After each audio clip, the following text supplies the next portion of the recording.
Am I a victim or am I a survivor? I am more than this. You are more than just a survivor. You are a fighter. If you're still on your feet, if you've been living with mental illness and you know how hard it can get and you're still going, yes, you are a survivor. And if that's a label that you want to put on yourself, I support you 100%. But I encourage you to think of yourself as a fighter, as somebody that's pushed through something.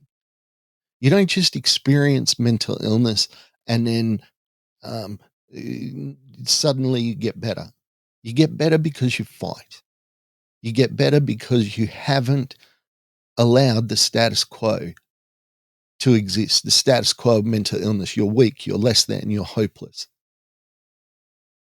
You're a survivor, yes, but you're so much more than that. You're a fighter. We're going to talk about that today. Let's dive in and see what happens, yeah? Welcome to Mark My Words.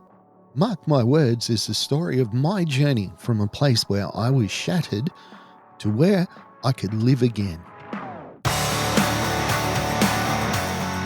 To understand where this episode is coming from and where it's going to, you need to understand that I've been living with mental illness now for almost 20 years.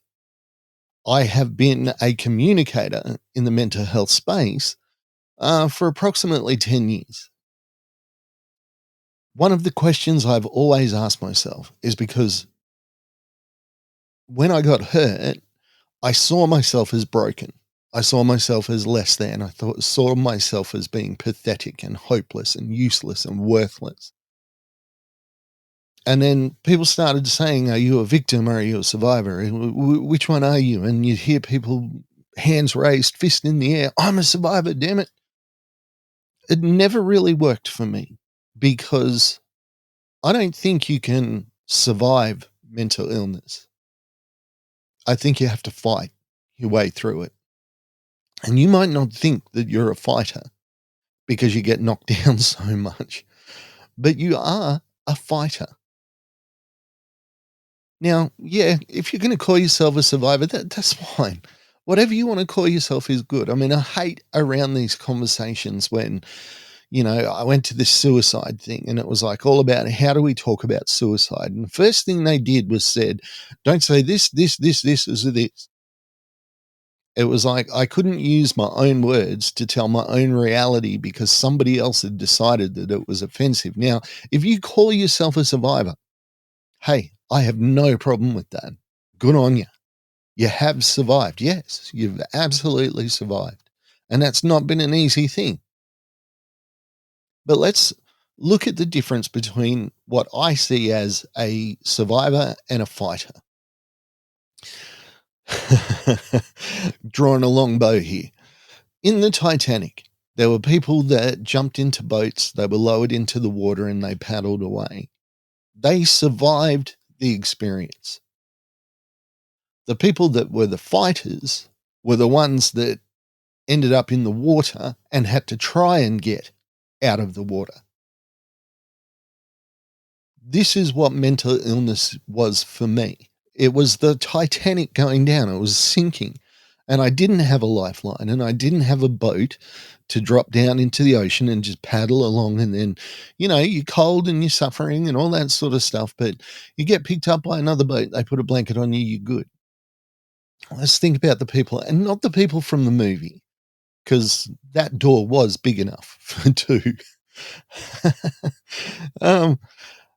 Let's look at the real people that survived. And there were many, many people, not hundreds, but many people who went into the water and then fought their way out. This is what mental illness is for me.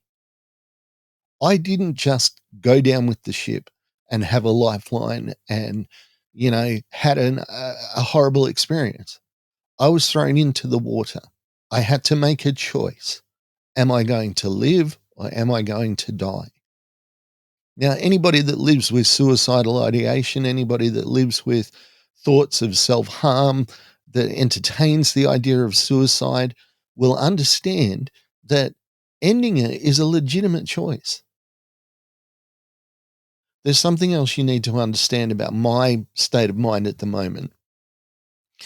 Earlier this week, I was betrayed by an organization that was supposed to be a mental health support group. And I was betrayed. I was kicked in the guts by these people. Absolutely devastated. To the point where I gave up. Now, I hate admitting this because it gives the people that did this some power.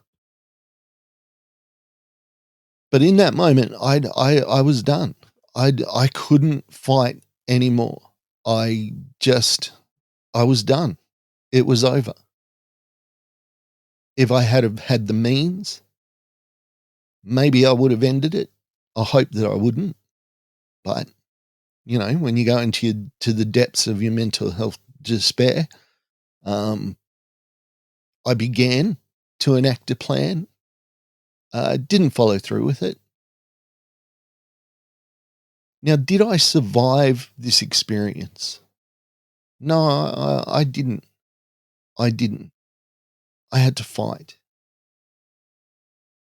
And it pains me after almost 300 episodes that I'm still here going, hey, you know what? I have these terrible days.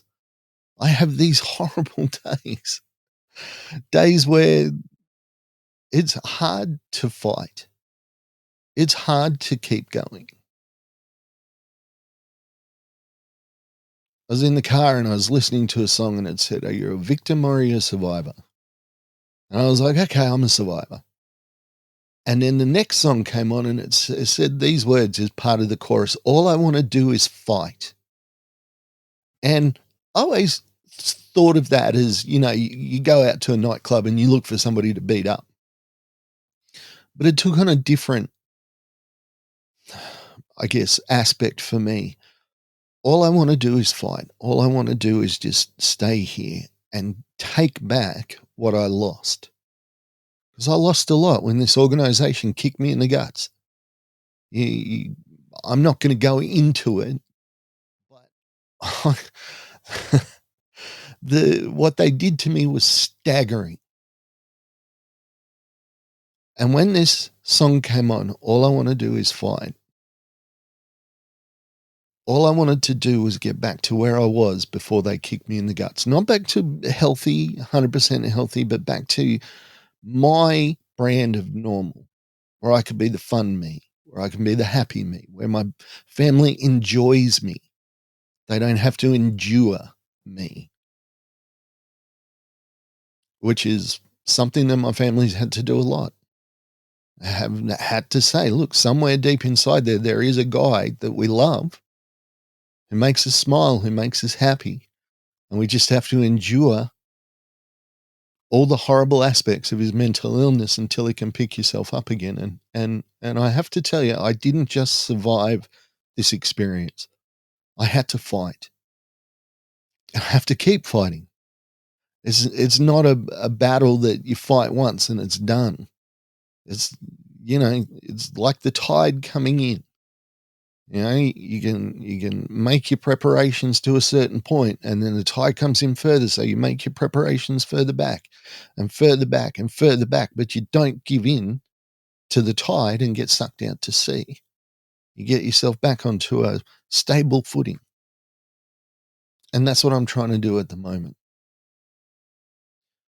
I want to encourage you, not to tell you not to use certain words, because that's not what I'm about. But I want to encourage you to see yourself not as just a survivor, because yes, you have survived, and I know what that means. That's impressive. But a fighter is a person that doesn't just survive. They pick themselves up, they dust themselves off, and they try and get back what they've lost. My encouragement for you this week is you might not have been in a situation that's as critical as what I've been in the last week. I hope you haven't. But what I want to encourage you to do is to stop thinking of yourself as just a fighter, because you aren't. I want you to stop thinking of yourself as just a survivor, because you're not. You are a fighter.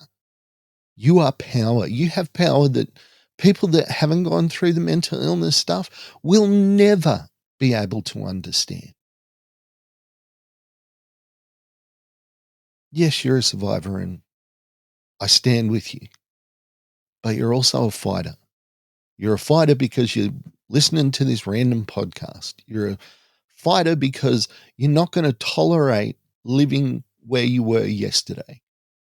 You're going to move forward. You're going to keep trying. That's my encouragement for you this week.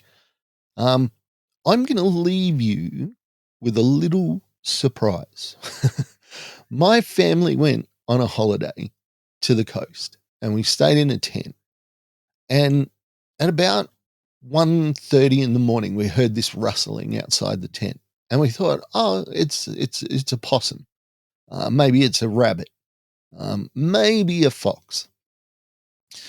Anyway, my wife pops her head out, turns the torch on, and there's a giant kangaroo just sitting there.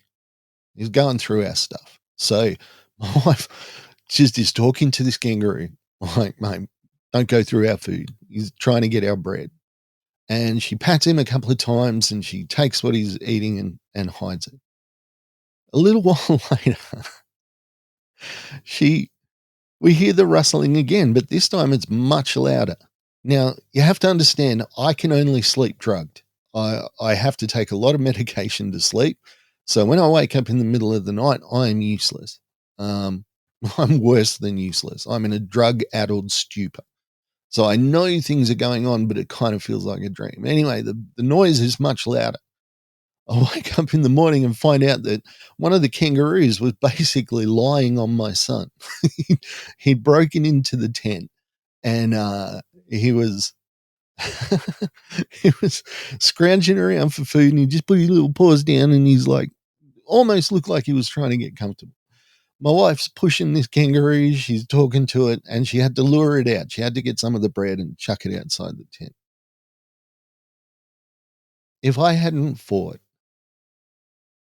I wouldn't have this wonderful memory. And I'm just showing on the screen for people that are watching in YouTube or on video, just a couple of the pictures that we've taken of us interacting with kangaroos over the last couple of days. It's been really, really special.